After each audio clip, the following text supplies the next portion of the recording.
అలసిన వానికి ఓరడించు మాటలు.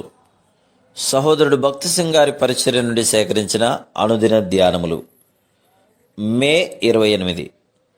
నీ మార్గమును యెహోవాకు అప్పగింపుము, నీవు ఆయనను నమ్ముకునుము, ఆయన నీ కార్యము నెరవేర్చును. 37వ కీర్తన 5వ వచనం. తిరిగి జన్మించని వారికి ఎంత బైబిల్ జ్ఞానం ఉన్నప్పటికీ వారు దేవుని వాక్యములోని మర్మములను గ్రహించలేరు. మన పాపములు క్షమించబడి మనం తిరిగి జన్మించిన క్షణముననే మనము దైవిక స్వభావములో పాలువారమవుదుము. విశ్వాసము ద్వారా ప్రభువైన యేసుక్రీస్తును మన హృదయములోనికి చేర్చుకున్న వెంటనే దైవ స్వభావం మనలో ఏర్పడును. మనం ఎంత సమయం మోకాళ్ళ మీద గడుపుదుమో అంతగా దైవ సన్నిధిని అనుభవించగలము. మనము ఆయన సన్నిధిలో ఉన్నప్పుడు ఆ దినమంతటి కొరకు సిద్ధపరచుమని, నడిపించుమని, అనుసరించవలసిన విషయము నేర్పించమని ప్రార్థించవలను.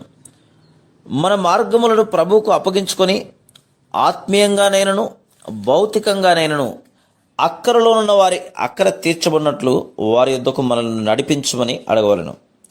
దినమంతటి కొరకైనా ఆయన ప్రణాళికను చూపమని, శోధనలను కష్టములను ఎదుర్కొనుటకు సిద్ధపరచమని ఆయన యొద్ద ప్రార్థించవలను. ఉదాహరణకు, ఇంటర్వ్యూకు వెళ్ళినప్పుడు కానీ, కోపిష్టి అయిన వ్యక్తిని ఎదుర్కొనవలసి వచ్చినప్పుడు కానీ మనం వారికి ఎదురు తిరగకుండా, విమర్శించకుండా, వ్యాఖ్యానం చేయకుండా సహించుటకు అధికమైన కృపను అనుగ్రహించమని దేవుని ప్రార్థించవలను. కొంతమందికి కష్టము కలిగించడి అత్తలు ఉందరు. వారు తమ కోడళ్లలో ఏదో ఒక నేరం కనిపెట్టుటకు చూస్తున్నారు కనుక అట్టి వారిని ఎదుర్కొనుట మిక్కిలి కష్టం. కొన్ని దినములు ఆ కోడలు ఆమె యొక్క నీచపరచు మాటలు సహించవచ్చును.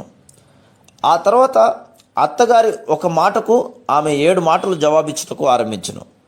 ఇట్టి వైఖరి సమస్యను పరిష్కరించదు, కానీ చివరికి అది సంతోషము లేని గృహంగా నగును. ఆయన నామమునకు ఎట్టి నిందలు తీసుకుని రాకుండా, ఎదురు తిరగకుండా, ప్రతి దయలేని వ్యాఖ్యానమును సహించుటకు కృపనిమ్మని, ప్రతి పరిస్థితిని అధిగమించుటకు సహాయం చేయమని ప్రభు యొద్ద ప్రార్థించవలను.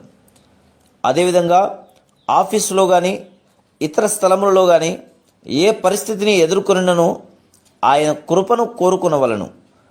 ప్రభు దయగల మన ప్రధాన యాజకుడుగా మన బలహీనతలలో, మన పరిస్థితులన్నిటిలో మనకు సహాయం చేయను. ఆయన తన ధర్మశాస్త్రమును మన హృదయములపై రాసి ప్రతి పరిస్థితికి తగిన మాటలు అందించును. Praise the lord.